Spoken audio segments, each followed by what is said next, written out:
menyelesaikan tugas topik saku aksi nyata kebugaran jasmani.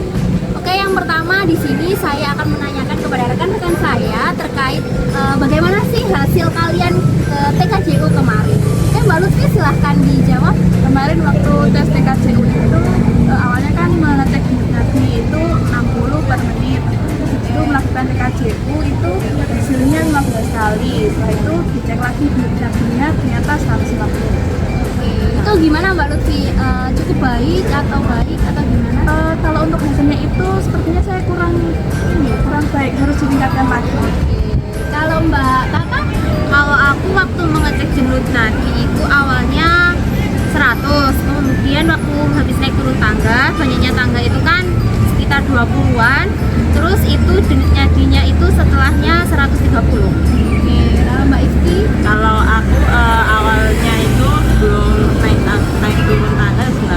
Nah, setelah naik turun tangga meningkat jadi 120. Terus aku kemudian naik turun tangganya itu sebanyak 3. Mbak Indana? Oke, kalau saya nadi awalnya dapatnya 90. Kemudian naik turun tes TKJU dapatnya 16, terus nadi akhirnya dapat 160. Kalau Mbak Tias gimana? Kalau saya, jadi sebelum kita pretest kemarin itu kan kita ada peregangan dulu ya kan, peregangan, terus kemudian kita sebelum itu kita kan tes nadi awal. Nah, tes nadi awal waktu itu saya 100 per menit. Terus kita peregangan, terus kita tes. Nah, ketika tes itu naik turun bangku yang tingginya 45 cm ya. Nah, itu saya mendapatkan 20 kali. Dan ketika sudah pretest, nah saya cek nadi akhir, itu saya mendapatkan 200 per menit. Nah, ini menurut saya kebugaran tubuh saya itu masih kurang, jadi perlu ditingkatkan lagi. Seperti itu teman-teman. Oke, selanjutnya saya akan bertanya kepada teman-teman saya, kira-kira apa saja sih kegiatan yang sudah dilakukan untuk tetap menjaga kebugarannya? Oke, yang pertama Mbak Ifti. Kalau aku biasanya aku melakukan olahraga berenang dengan intensitas kira-kira 60 menit selama 2 kali dalam.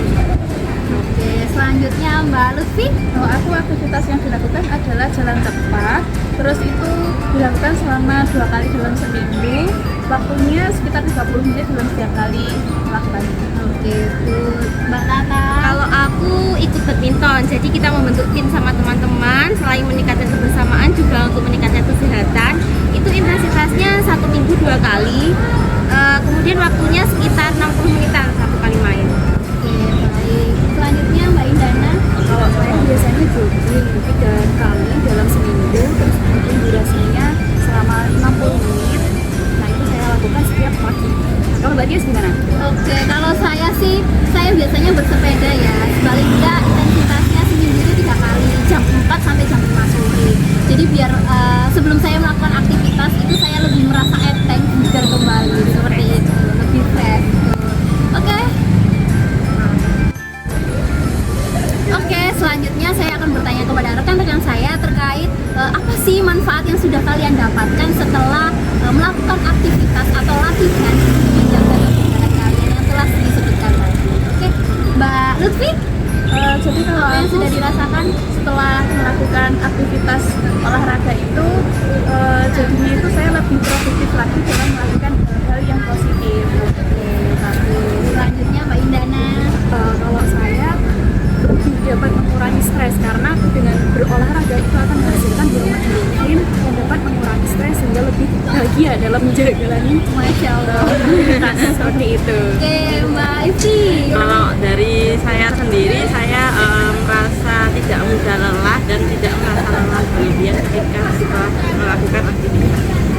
Mbak Tata. Kalau aku itu biar tetap sehat, terus kita tidak mudah sakit sehingga kita tetap bisa melakukan aktivitas sehari-hari. Oke, kalau Mbak Tias sendiri gimana? Kalau saya sih setelah saya melakukan aktivitas berolahraga yang rutin, nah saya itu merasa lebih enteng badan saya. Jadi saya lebih mudah untuk melakukan aktivitas seperti itu. Jadi teman-teman kita tetap harus untuk melakukan kebugaran jasmani paling tidak seminggu 3 kali untuk menjaga tubuh kita agar tetap bugar, fresh sehingga dapat melakukan